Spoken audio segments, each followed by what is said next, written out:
weather. Weekdays at 5:45 on KSJE. KSJE is supported by the Farmington Civic Center, bringing a full slate of entertainment to Farmington and San Juan County. Our Planet live in concert, Saturday, February 11th at 7:30 p.m. The Farmington Civic Center, 200 West Arrington in downtown Farmington. Find out more online at fmtn.org/shows or 505-599-1148. San Juan Regional Medical Center is your community hospital, committed to making life better for the communities we are privileged to serve. In fact, better is our mission, improving lives through personalized health and care. What matters most to our patients matters most to us, offering a comprehensive range of inpatient, outpatient, and emergency care services so you can get the quality care you need right here at home. San Juan Regional Medical Center, celebrating life better here since 1910.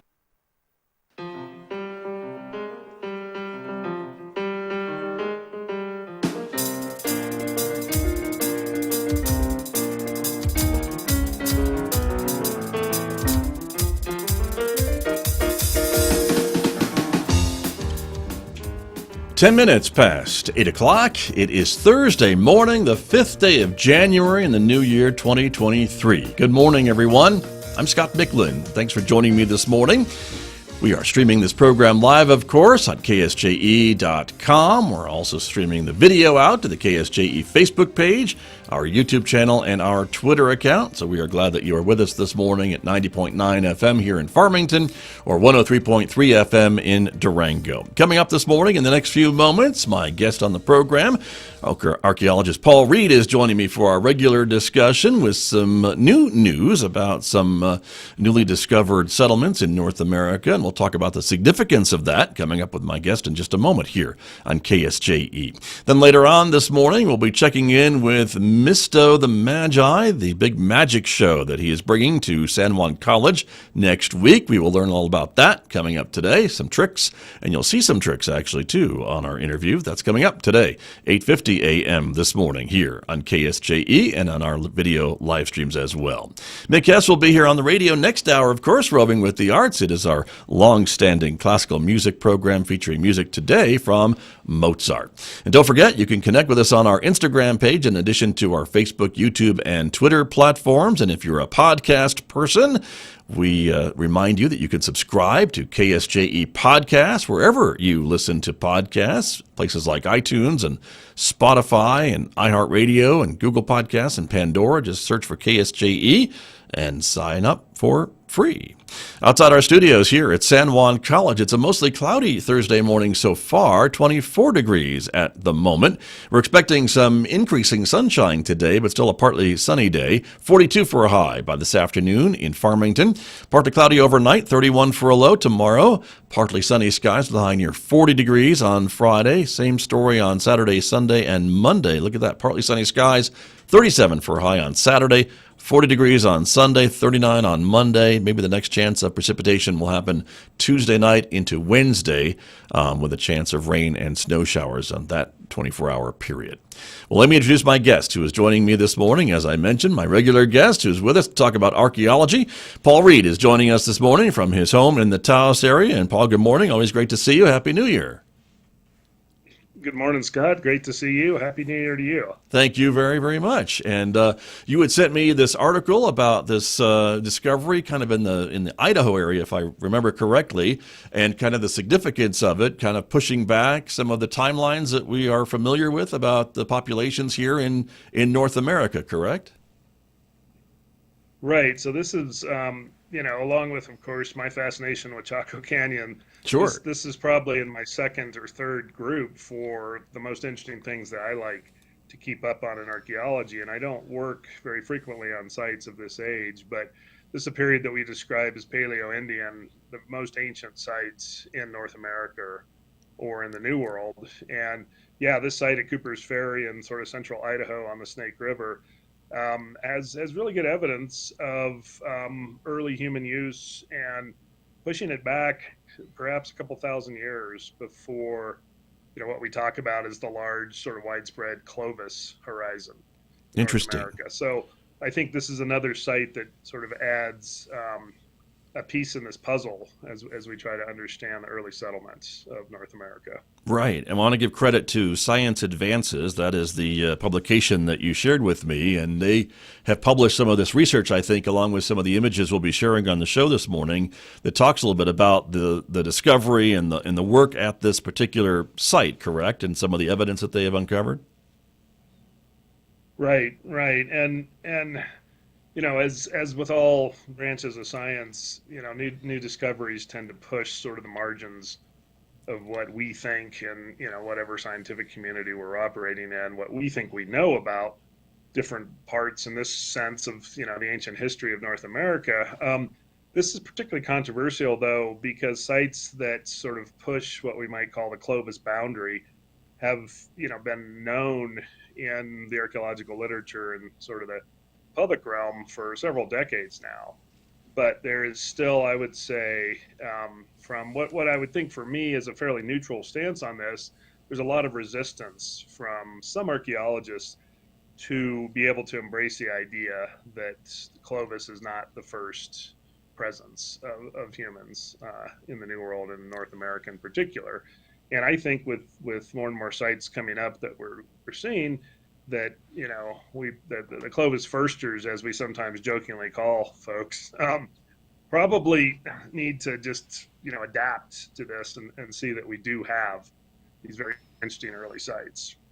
Right. And does this fall into the, I guess, previously, understood idea of these migrations across like the land bridge, as you and I have talked about before, right? And the migration maybe down the Pacific coast and things along that line. And this site in kind of more inland in the Idaho area, does that kind of follow in with what we already think we know about these movements of people, or is this something really brand new? I think it's kind of in the middle. So, let's say 30 years ago, 35 years ago ish, when I was coming up and learning things, the big thing was we had this ice-free corridor that existed up up through Canada and up into Alaska. And that was with the retreat of glaciers. And we're talking sort of in the, 15,000 years ago range that the ice, melted and retreated enough and folks were able to come through at some point a little bit inland off the coast. And that then they made their way down through Canada, central Canada, into North America, and then helped create this sort of widespread Clovis, group culture horizon. My view is Clovis is not like a single unified culture like we might talk about different ethnic or social groups today, but a group of people practicing very similar adaptations. They're hunting large animals, big mammoths, mastodons, sloths, giant ancient bison, etc. So this was a widespread horizon, and this was thought to have happened during the time it did. And this is Clovis, so about 11,500-ish, BCE, across North America because of the ice-free corridor. So this site, with what the archaeologists, the investigators think is pretty solid dating 2,000 years before that. So we're talking, in the range of 14,000 BCE to potentially a little earlier. This would have had to have happened probably through a coastal migration route, because at 14,000 BCE or 16,000 years ago, it's thought that ice-free corridor hadn't yet developed. And that's part of why I think we've been sort of stuck in North American archaeology with this idea of Clovis being first, is, archaeologists have felt like the ice had to have broken up sufficiently to let people come south. But the coastal route sort of hypothesis, if we want to talk about that, is, I think, a very viable option for groups making their way down coastal areas where the ice was a lot less thick. And, the thought is that folks would have had access to some land areas as they came south. The other interesting finding through, about the last decade of work is that we have hunters and gatherers in the area of Beringia, this so-called land bridge, which is really a very large area of land with a lot of water tied up in the ice, that folks were up there for several thousand years before, whatever resources kind of helped them come down to the east and to the south. So I think it's a shifting picture over these decades of how humans came to colonize North America. And I think the site fits in with that, pretty well. Sure. Let me show a picture from the article a little bit too about, I think, just what you described, right? Is this maybe inland route from the coast along the Columbia River as this ice sheet maybe retreats a little bit and makes some of this land a little more habitable, if you don't mind me saying? And this site is located along the Salmon River in Idaho? Right, exactly. And, the thought is that folks were adapted to a variety of different resources. If they were doing coastal type, resource procurement, then they're doing fish and shellfish and a variety of resources. And this is not necessarily the more big game dominant adaptation we see later during Clovis of the very large animals, the megafauna, as we call them. So it's thought to be a more varied adaptation with hunting and fishing and gathering of plants, of course, in there. Right. Understood. And Paul Reed, tell me a little bit about, I guess, when you're looking at a piece of land like this, how would archaeologists or others realize where to look? Is this again something maybe through some of the newer technology that they're able to do with some maybe ground penetrating radar or things like that to see things that are deep? Because I would assume a site this old isn't really at the surface anymore. It's fairly well underground by this time. Right. This one was buried pretty substantially. And in this case, what drives different ones of these projects is development. So, as we've talked at different points on the show, when development happens in the U.S. and involves federal land or federal dollars, then cultural resource investigations are required. So in this case, the company was investigating the site and then got researchers involved and also involved the Nez Perce tribe, which is great, involving, I think, pretty close tribal cooperation and collaboration on this.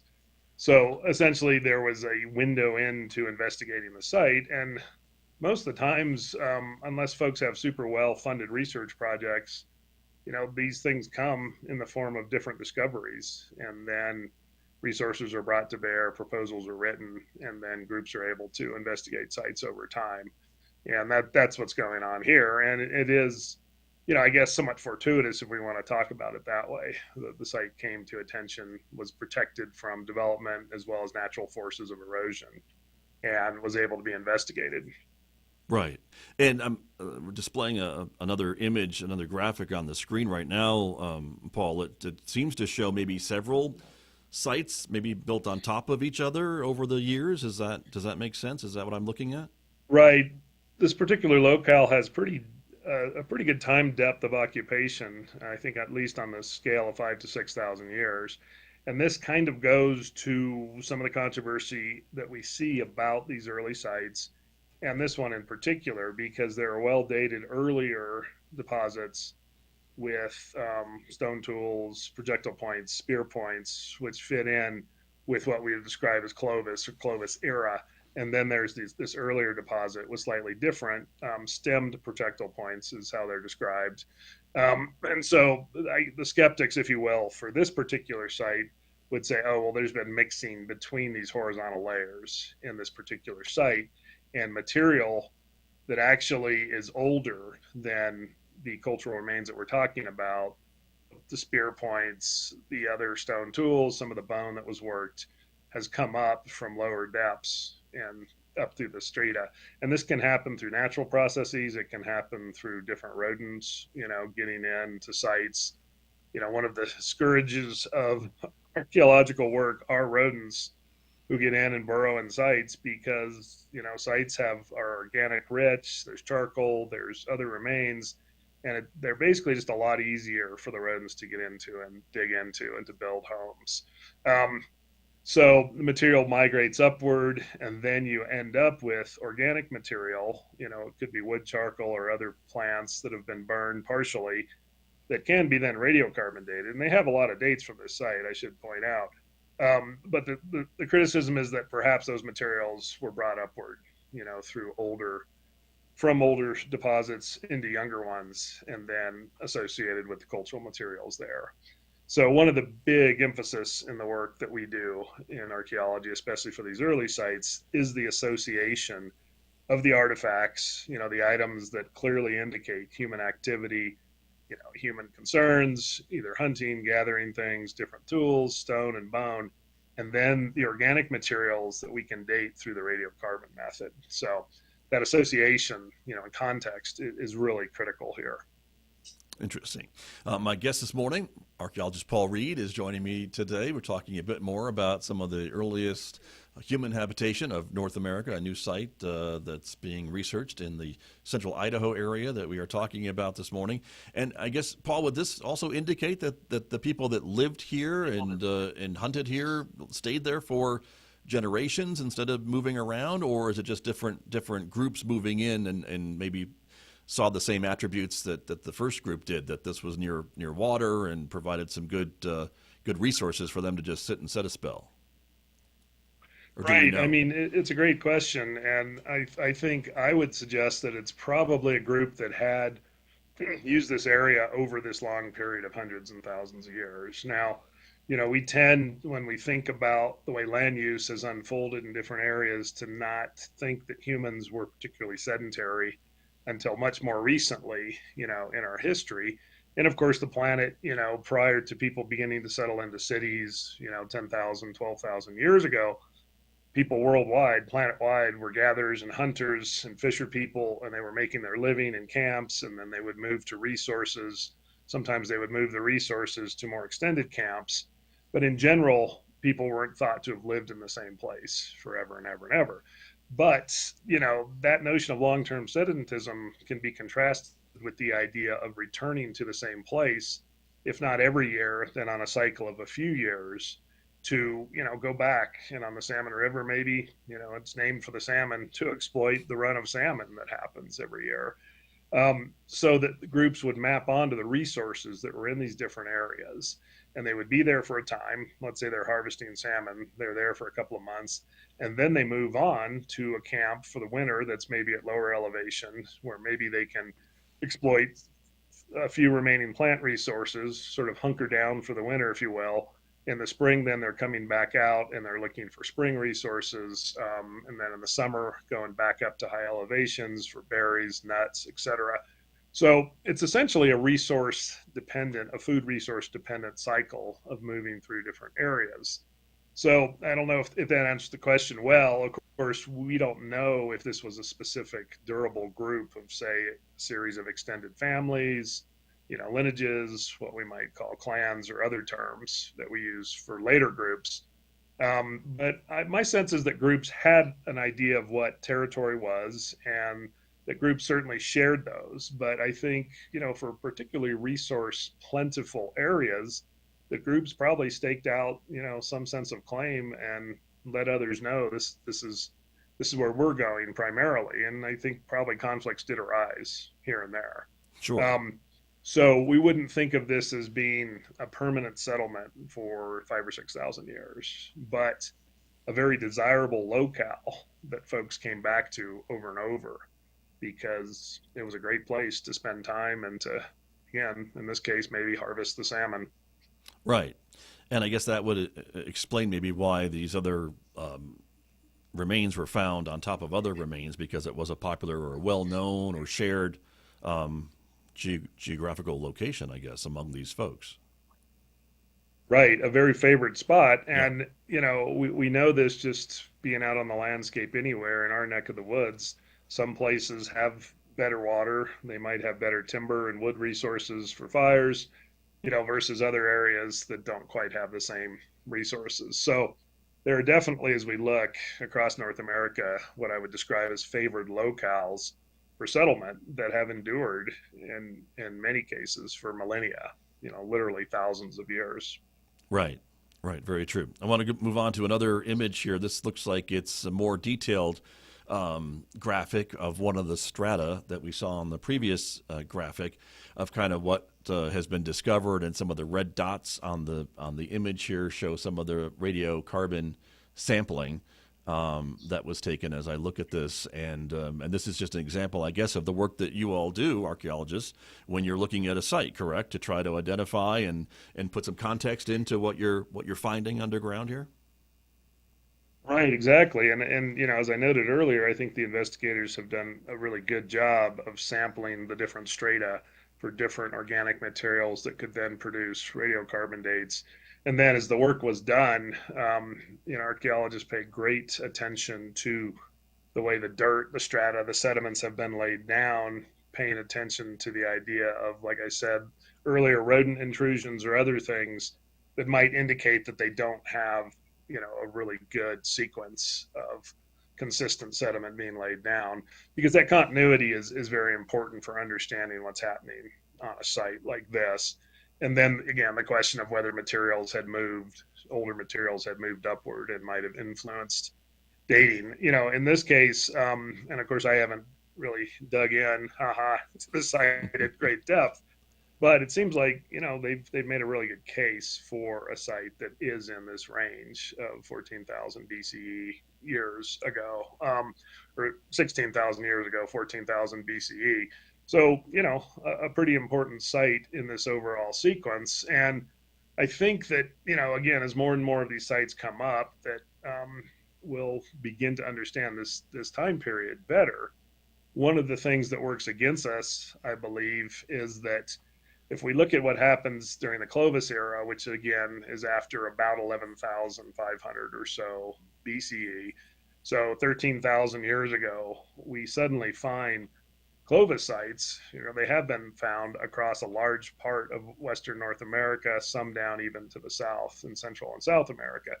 So if we're going to talk about how that came about, we have to understand what happened before it. And we know that hunters and gatherers can move great distances, many, many miles or kilometers over the course of a day, and certainly over the course of a year, as they're going and looking for different resources, plant resources, animal resources, maritime, shellfish and fish resources. So people can move fairly rapidly. But what has always been very interesting to me about Clovis is, this is talked about as sort of an explosion, or this amazing fluorescence of people all over the continent, in what seems to be archaeologically a very short period of time. So, as I think about different models for this, and the sites that seem to fall into this pre-Clovis period, it makes sense to me that there are groups of people coming before that who are starting to understand the resources, and that then perhaps the word gets back to other groups, and they're like, hey, there's a lot of territory here, there's a lot of resources. And in the sense of the colonization of North America, there weren't other humans there before these groups started to come across. So they would have found an area without a lot of competition from other human groups trying to make their living. So, and I think that ultimately does explain sort of the massive Clovis expansion across North America. But we have to have people before that, in my view, to sort of set it up, if that makes sense. Sure. Well, I think it does. And I think, folks aren't saying that they just beamed in from somewhere, right? They had to come from somewhere, right? Isn't that the idea? And so, well, the interesting thing is some of the so-called Clovis firsters, you do wonder. Oh, okay. Because, and ideas ebb and flow, as we've talked. And, scientists, archaeologists, researchers, ideally work objectively. They don't get too tied to their theories and their hypotheses. But, as we've talked a little on the show, Scott, the reality of personalities and funding, and perhaps, fame for people who've made careers studying Clovis sites, for example, all those factors come into play. And a lot of times it does take younger researchers who aren't wedded to some of the older ideas to introduce these radical newfangled ideas, if we want to talk about it that way, and sort of shake things up and say, this looks a little different than sort of what's been handed down with archaeological wisdom for 30 or 40 years. So yeah, I think we're in a very interesting time to see some of that transition. Sure. Well, and isn't part of the science of archaeology, if you will, part of, publishing what you find and your theories, and then just opening it up to say, okay, bring it. If you have another idea, let's hear it. But this is what we found. This is our evidence to back it up. Here's our documentation, as we've seen in some of these drawings, and then others can look at it and try to pick it apart and come up with their own theory.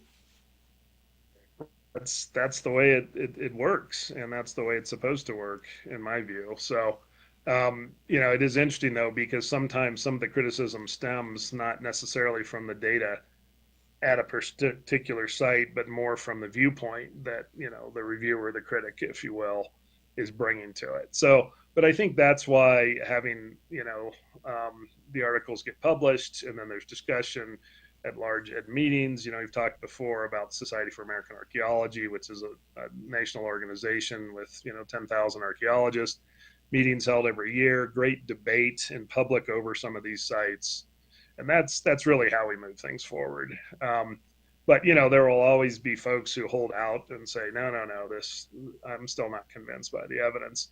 My sense, and without a scientific poll certainly, but sort of a straw poll among different folks who I work with, in the Southwest primarily, is that most archaeologists have come to an understanding that pre-Clovis sites do exist, and that these merit a whole lot more investigation. As I noted, that the count of these sites that have been brought up, I don't have an exact count for you, but it's in the low dozens.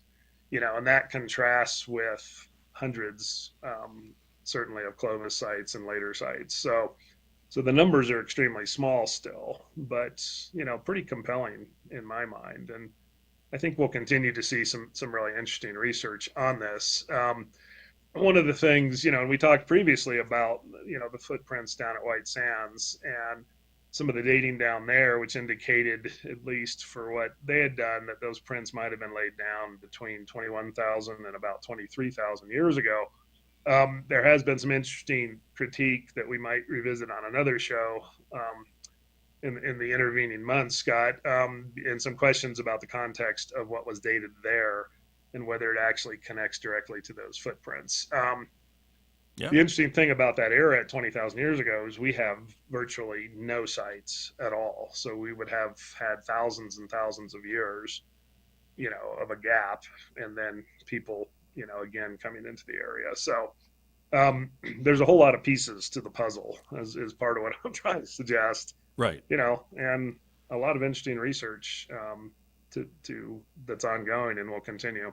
Very much. Well, and we just have a few minutes remaining this morning, Paul Reed, but I wanted to bring it back to home here about, that the same types of techniques, right, is how we have come to understand even the sites in our area, right? The Salmon Ruins and Chaco Canyon, Aztec ruins, and all these different sites, Mesa Verde.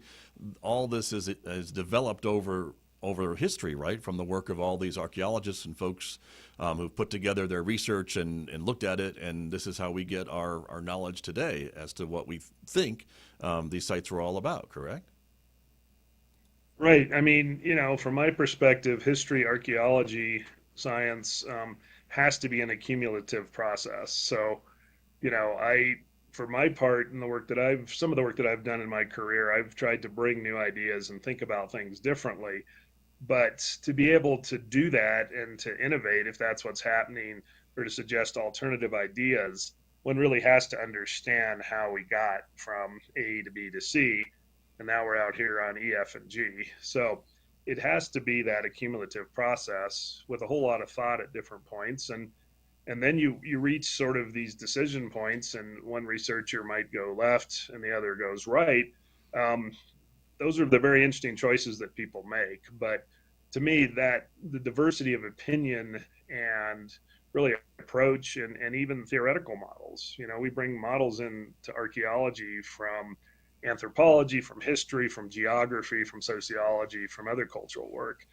So, there's a whole lot of different things that come together, and then folks investigate, they apply data, and they say, hey, this is what I think may have happened in this specific case. And maybe 90% of the people reading it disagree, so you put that one aside, or maybe you keep plugging away at it and you see what happens through time. But Right. that is, for me, I think, what makes it compellingly interesting, because we don't finish the story. It is an ongoing story, and it is subject to new interpretations, new data, new theories, and none of us were there. So that's, until the physicists presumably invent a time machine that actually allows us to go back and do some observation, we do what we can but none of us can definitively say this is what happened at this site 15,000 years ago. We tell, hopefully, a very well informed story, but it still is a narrative, only a narrative of the past, and it's subject to debate. Right. Well, and it's evolving, I think, too, right? As you've mentioned time and time again. And so things that we thought we knew 30 years ago maybe aren't so set in stone anymore as we discover new things and new theories come to light. And I would assume when someone puts out something that maybe just doesn't seem right or doesn't make sense, it doesn't last very long in the scientific world, right? There's holes poked through it, and we evolve and learn more about it, right? There can be, what we might describe so-called half-baked ideas that don't stand up to some scrutiny. But I think most of the people who are serious about, these pursuits want to propose ideas that are taken seriously in that marketplace, if you will, of ideas. And, we all have to interact in this environment. We're all very social creatures, so we need input from our colleagues, and that helps us eventually tell a better story, which I think is in some ways the best that we can hope for. Well, I certainly appreciate your time as always, Paul Reed. This morning we are out of time though, but thank you for bringing this article and this site to our attention. And again, it kind of fills in maybe a little bit more of what we think we know about our continent and the habitation of it. So thank you very much. Well, thank you, Scott. My pleasure as always to be on with you. Appreciate it, Paul. We'll talk to you again in about a month. Sounds great. All right, thank you. That is Paul Reed. He works, of course, with Archaeologist Southwest and Salmon Ruins. My guest this morning here on KSJE. KSJE is supported by the Farmington Civic Center, bringing a full slate of entertainment to Farmington and San Juan County. Our Planet live in concert, Saturday, February 11th at 7:30 p.m. The Farmington Civic Center, 200 West Arrington in downtown Farmington. Find out more online at fmtn.org/shows or at 505-599-1148.